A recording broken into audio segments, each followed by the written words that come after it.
29 minutes. That was all it took for an entire galactic superpower to realize they had awakened a dormant god of war. When the alien Concordant executed a human child on a live broadcast, they expected immediate submission. Instead, they bought their own total extinction with his blood. Geneva Command Center smelled of ozone, stale coffee, and cold sweat. Deep underground beneath the Swiss Alps, the United Nations Space Command's primary diplomatic hub was locked in a state of suffocating tension. Ambassador Ethan Whitestone adjusted his tie, his fingers trembling just enough to betray the calm facade he wore. He was a veteran of the Alpha Centauri negotiations, a man who had stared down warlords and rogue AI systems without blinking. But today the stakes were flesh and blood.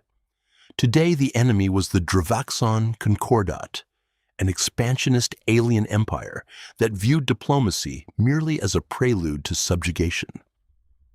48 hours ago, the conquered 7th Fleet had dropped out of hyperspace above Oak Haven, a bustling human agricultural colony on the edge of the Orion Spur.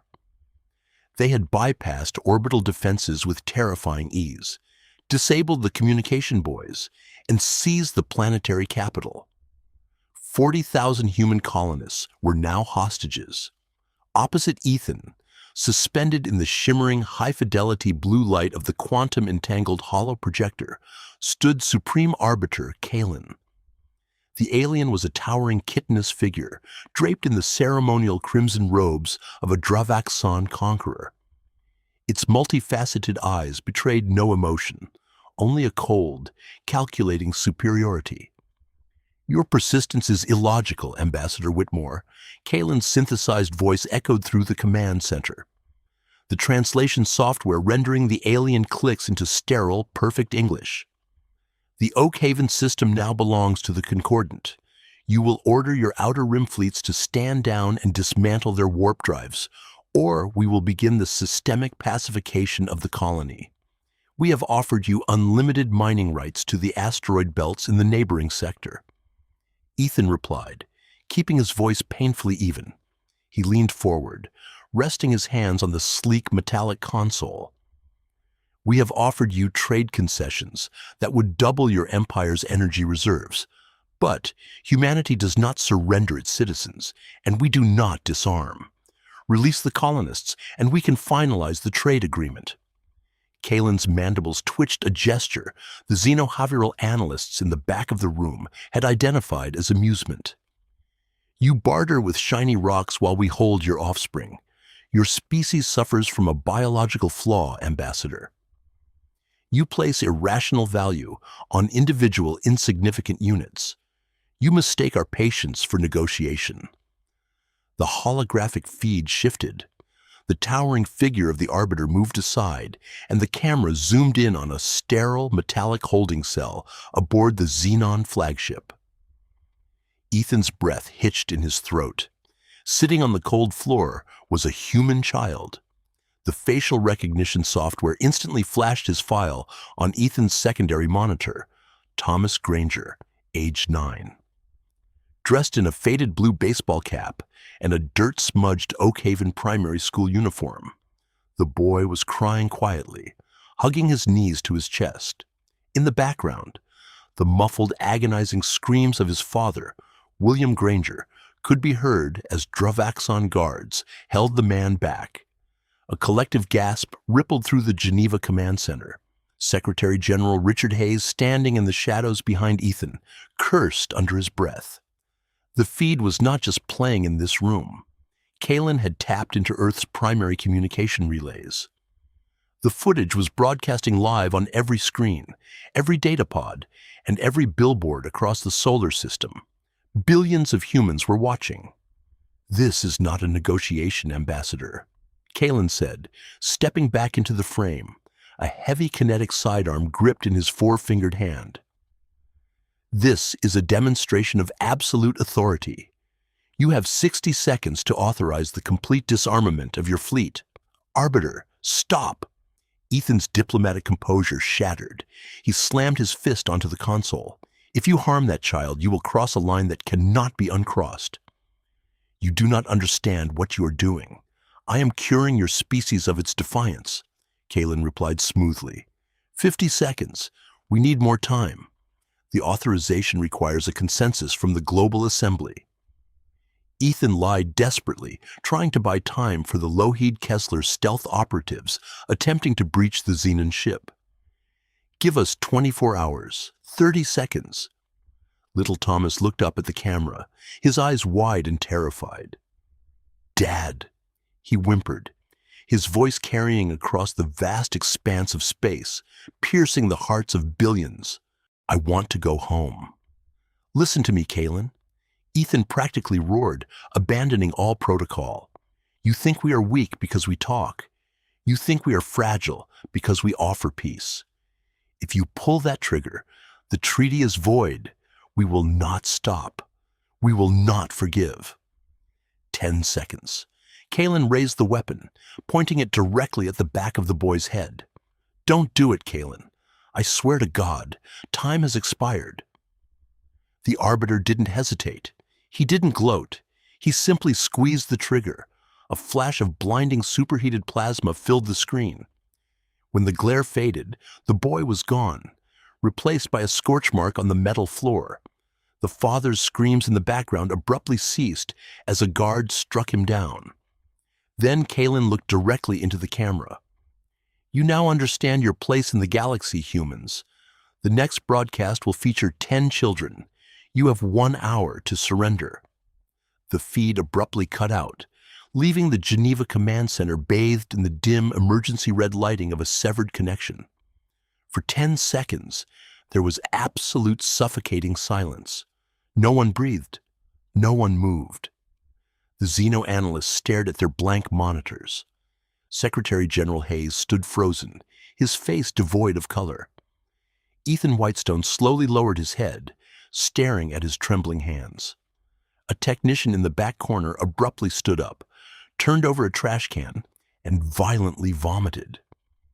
The sound broke the spell, but the reaction was not what the Dravaxons had anticipated. There was no wailing. There was no panic. There was no desperate scramble to draft a treaty of surrender. Ethan Whitestone looked up. The fear, the desperation, the diplomatic anxiety that had plagued him for 48 hours had completely evaporated.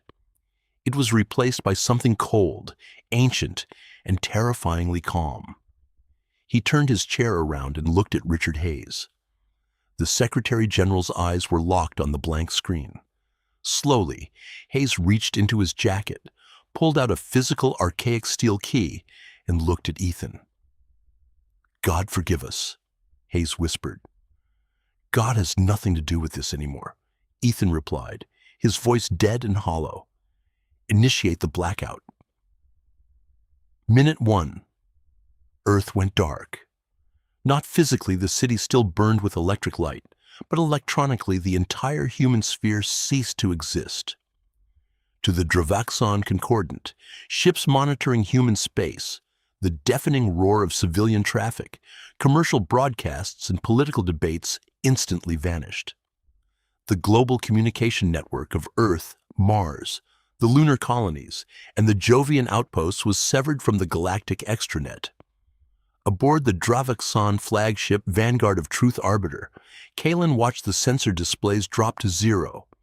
His tactical officer, a scarred veteran of a dozen planetary conquests, clicked his mandibles in confusion. Arbiter, the human network has collapsed, the officer reported. No distress signals, no surrender transmissions, total silence. Kalen scoffed. They have retreated into their dens to weep. Their societal structure is collapsing under the psychological trauma. Maintain orbital lock on the colony. They will crawl to us soon enough. They had no idea. Minute 5. Aboard the United Earth ship Resolve, currently hidden in the shadow of Saturn's moon, Titan Admiral Sarah Turner stood on the bridge. The holographic replay of Thomas Greer's execution was frozen on the main tactical table. Soraya was 52 years old, a pragmatic, hardened woman who had spent her entire career policing the fringes of human space. She had seen the worst of humanity, but she had never seen an alien species purposefully broadcast the murder of a child to force a political concession. Her comms officer, a young lieutenant named Miller, was weeping silently at his station, his tears falling onto the glass display. "Lieutenant," Saria said, her voice cutting through the bridge like a scalpel. Miller wiped his face, straightening up immediately. "Mom, dry your eyes. Mourning is for tomorrow. Today we are the architects of their ruin." Saria turned to her executive officer. "I have just received an encrypted tight beam from Geneva. Level Omega clearance." The bridge crew went rigid. Level Omega had never been authorized in the history of the United Nations Space Command. It was a theoretical protocol. "The Secretary General has invoked the AR's directive." Sarah announced the words, feeling heavy like lead on her tongue. "The diplomatic treaties of 2240 are null and void. The Geneva Conventions have been suspended regarding the Dravaxon Concordant." She walked over to the tactical console, punching in her biometric codes. A hidden panel slid open, revealing a secondary interface glowing with an ominous amber light. "Unlock the containment vaults on Deimos," Sarah ordered. "Authorize the deployment of the Shiver-class dark matter warheads. Spool up the singularity drives on all capital ships." The executive officer swallowed hard. "Admiral, the Galactic Council banned those weapons. If we use them, the fabric of space-time in the Oak Haven system. I don't care if we crack the planet in half," Saria said, her eyes locked on the frozen image of the Xenon Arbiter. They wanted to see what humanity looks like without its limiters. "We are going to show them. Begin the countdown." Minute 15. In the shipyards of Mars, the immense sleeping leviathans of the human fleet awoke. These were not the sleek diplomatic cruisers the aliens had seen on border patrols. These were dreadnoughts built during the dark years of the Solar Civil War, mottled because they were deemed too destructive for a civilized galaxy. Across the Sol system, 140 capital ships severed their civilian safety regulators. Reactor cores burned at 120% capacity, bleeding dangerous levels of radiation into space. They didn't care. The maintenance crews at the SpaceX Boeing Luna shipyards didn't retreat to the bunkers. They stayed on the gantryways, manually overriding the safety locks, cheering as the massive dreadnoughts broke orbit. Minute 20. Back on Earth, billions of citizens were walking out of their homes. In London, New York, Tokyo, and New Delhi, traffic stopped. People stood in the streets looking up at the sky in absolute unbroken silence. There were no riots. There was no looting. Psychologists in the Galactic Council had long theorized that humanity was a fractured species, prone to internal conflict and incapable of unified thought. They had fundamentally misunderstood human nature. Humanity fought itself because it had no other worthy adversary. But when an outside force threatened the pack, when a predator dragged a child from the cave, every racial, political, and economic divide evaporated in an instant. Humanity did not panic. Humanity synchronized. Minute 26. Arbiter Kalen paced the bridge of the vanguard of truth. The silence was beginning to unnerve him. It had been nearly half an hour since the broadcast. There should have been pleas. There should have been chaos. "Still nothing," Kalen demanded. "No, Arbiter," the tactical officer replied, his voice laced with a sudden strange hesitation. "But we are detecting a massive gravitational anomaly in the Sol sector. It's beyond our scale. It's as if they are tearing a hole in the universe itself. Impossible. Their slip space drives are primitive. They cannot generate that kind of mass." "Arbiter," the sensor officer shouted, panic, finally bleeding into the alien's voice. "The anomaly isn't moving toward us. It's already here." Minute 29. The galaxy broke. Above Oak Haven, the vacuum of space did not simply ripple, it shattered like a mirror. A massive jagged tear in the fabric of reality ripped open, screaming with the violent light of uncontained Cherenkov radiation. The Dravaxon fleet, consisting of 300 advanced warships, was violently thrown off its axis by the sheer gravitational displacement of the rift. Alarms blared across the alien flagship as their shields were stripped away by the spatial distortion. From the burning violet tear, the UES Resolve emerged, not gliding gracefully, but violently thrusting its way into real space like a knife through flesh. It was immediately followed by the UES Vengeance, the UES Wrath, and 137 other vessels of pure, unadulterated human malice. They did not hail the Concordant. They did not demand surrender. Before the Dravaxan ships could even realign their targeting sensors, Admiral Saraya Turner gave a single two-word order: fire at will.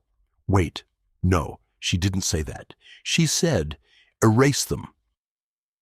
The human fleet unleashed a barrage of weapons that defied galactic physics. Dark matter torpedoes struck the outer Dravaxan frig. There was no explosion. Instead, the alien ship simply collapsed inward, crushed into spheres of hyperdense matter the size of a marble before winking out of existence. Kalen watched in absolute paralyzing horror as his invincible fleet was systematically butchered. This wasn't a battle. It was an extermination. Shields are gone. Engineering is gone. Clear's throat. The tactical officer shrieked, "They are firing singularity warheads. Arbiter, they are breaking the laws of physics." "Hail them!" Kalen roared, falling to his knees as the flagship violently shuddered. "Send the surrender codes. Tell them we submit." On the bridge of the Resolve, Lieutenant Miller looked at his console. "Admiral, the Dravaxan flagship is broadcasting an unconditional surrender across all frequencies. They are begging for a ceasefire." Admiral Saraya Turner stood with her hands clasped behind her back, watching the alien fleet burn through the main viewport. She thought of the little boy with the baseball cap. She thought of the 29 minutes of silence. "Communications are still down," Lieutenant Sarah said coldly, her voice devoid of any mercy. "I didn't hear a thing."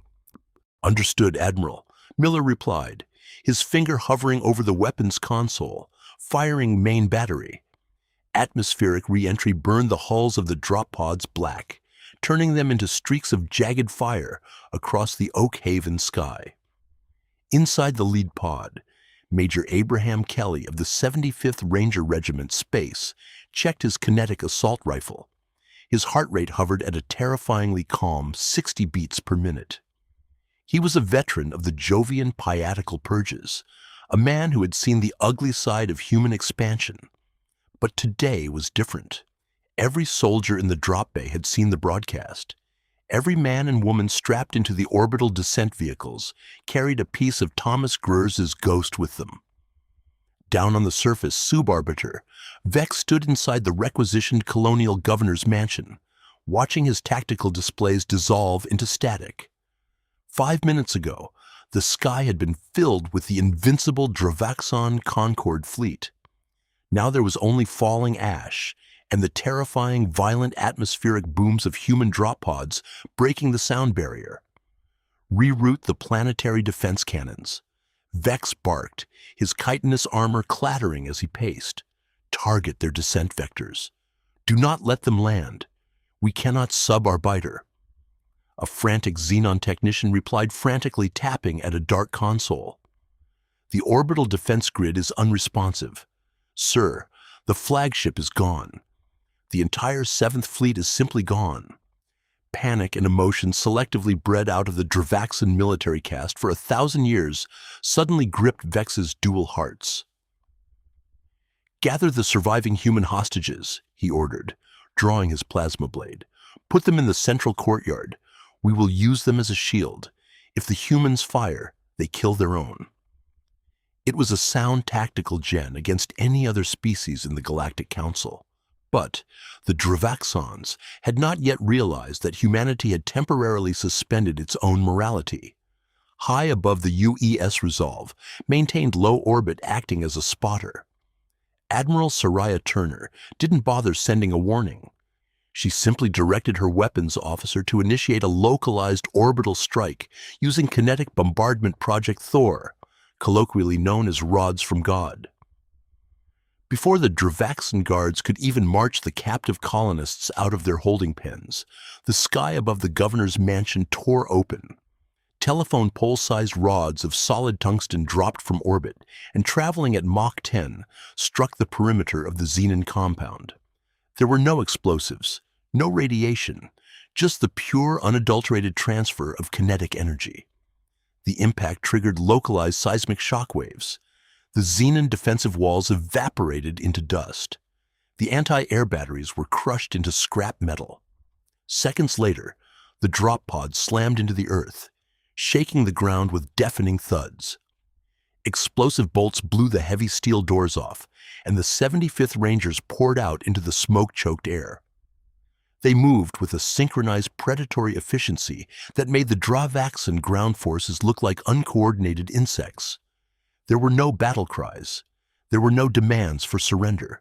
There was only the rhythmic, terrifying crack of heavy kinetic rifles punching through Xenon armor. Major Abraham Kelly led Alpha Squad straight through the shattered front gates of the compound. A Dravaxan heavy gunner stepped out from behind a pillar, spooling up a rotary plasma cannon.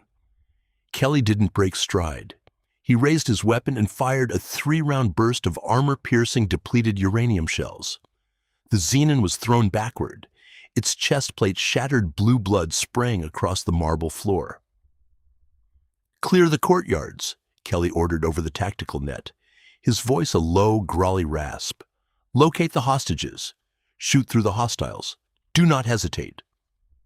Vex, watching the slaughter from the second-floor balcony, realized with mounting horror that the humans were not stopping.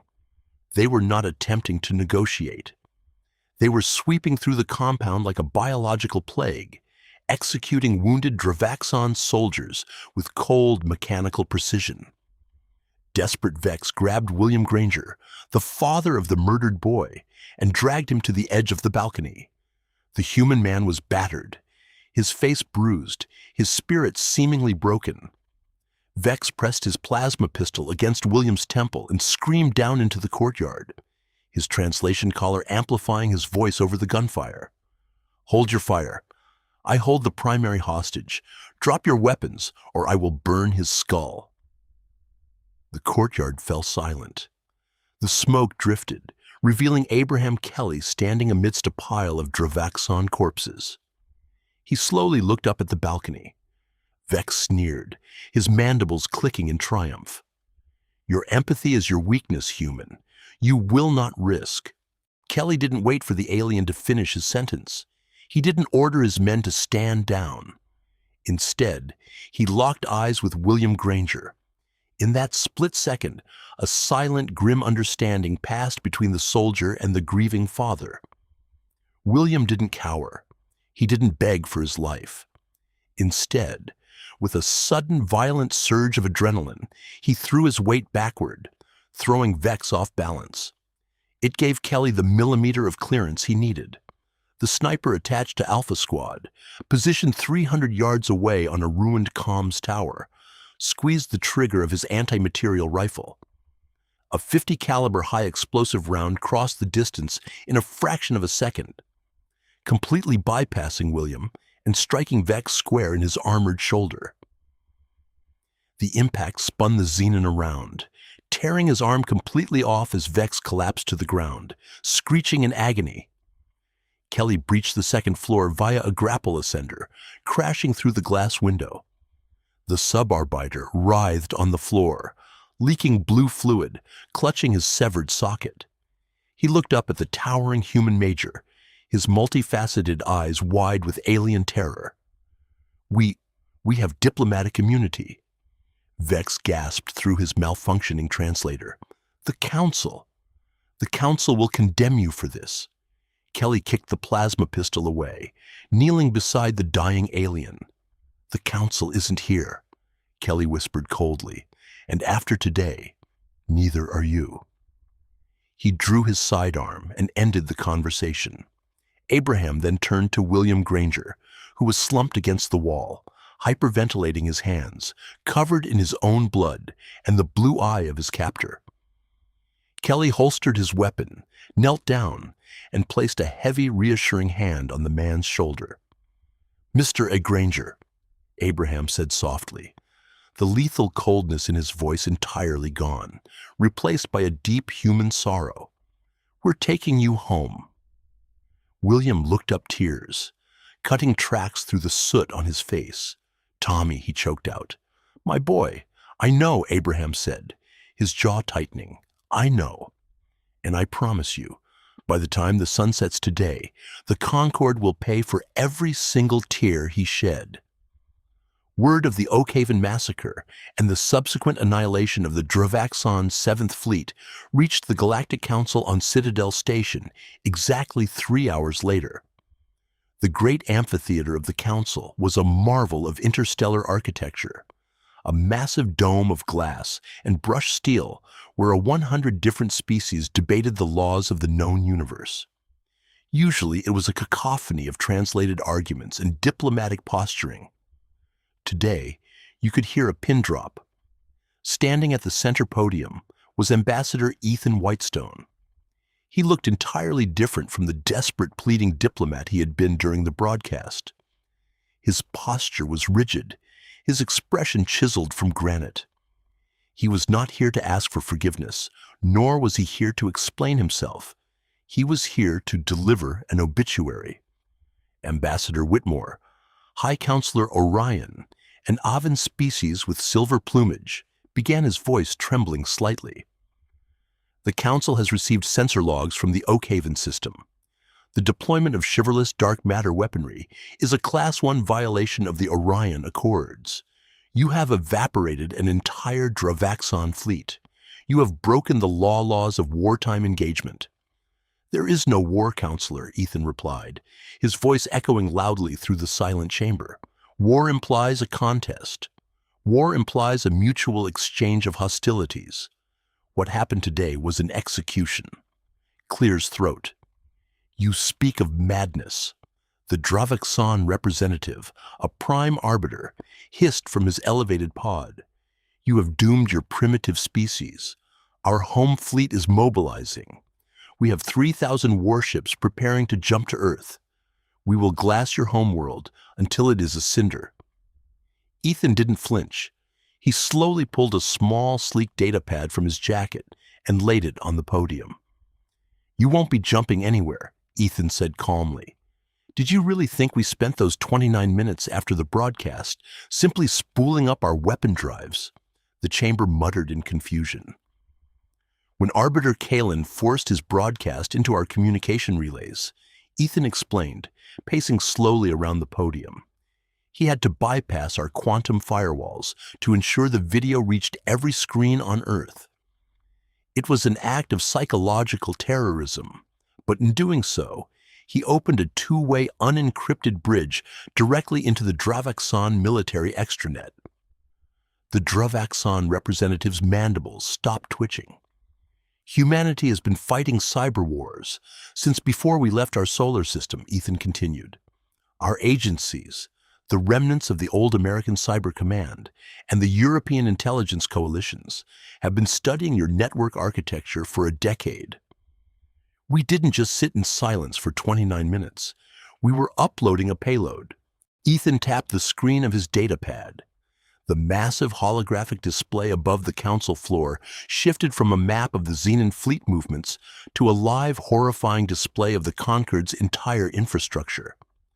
A polymorphic digital virus, heavily augmented by artificial intelligence, was injected through Kalen's broadcast origin point, Ethan said, his voice ringing with a terrible finality.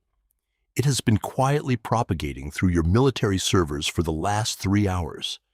It bypassed your orbital defenses. It disabled your slip space navigation computers." "Lies," the Dravaxon screamed.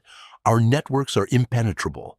"Counselor Orion," Ethan said, ignoring the alien, "if you please access the deep space telemetry from the Dravaxon homeworld." The Avan counselor nervously tapped his console. The holographic display flickered, showing live feeds from deep space monitoring stations. The entire council gasped in unison. The Dravaxan homeworld, a sprawling ecumenopolis of glowing green cities, was completely dark. The massive orbital shipyards holding the 3,000 warships meant to burn Earth were drifting listlessly, their engines dead, their life support systems failing. But that wasn't the twist. The true horror of humanity's retaliation was yet to be revealed. "We didn't just shut down your ships," Ethan said, looking directly at the Dravaxan representative. "We accessed the suppression collars of every slave species across your 50 conquered worlds. We deactivated them, and we sent them the coordinates of your planetary armories, along with the override codes for the security doors." The silence in the room was absolute suffocating terror. The Dravaxan Concordant had built its empire on the backs of subjugated worlds, relying on fear and neural suppression technology to keep billions of alien slaves in line. In 29 minutes, humanity hadn't just destroyed a fleet. They had fundamentally dismantled the infrastructure of an entire empire and handed the keys of vengeance to billions of oppressed beings. "Right now," Ethan whispered, leaning into the microphone, "your empire is burning from the inside out. Your governors are being dragged into the streets by the very people you enslaved. Your fleets are dead in the water. Your military is blind and deaf." The Dravaxan representative collapsed into his chair, a horrifying clicking wail escaping his throat as the reality of his species' sudden absolute demise washed over him. Ethan Whitestone picked up his datapad and straightened his suit. He looked around the vast amphitheater, meeting the eyes of the most powerful species in the galaxy. None of them dared to hold his gaze. "Humanity desires peace," Ethan said, his tone softening in just a fraction, though the steel remained. "We will trade. We will explore. We will share the stars in harmony. But let the events of today serve as an eternal amendment to the Orion Accords." He turned and began walking toward the heavy doors of the chamber. He stopped just before exiting, glancing back over his shoulder. "Do not ever under any circumstances touch our children." With that, Ambassador Ethan Whitestone walked out the heavy doors, sealing shut behind him with a resonant thud. Humanity had entered the galactic stage as merchants and diplomats, but in 29 minutes, they had proved that beneath the suits and the smiles, they were still the undisputed masters of war.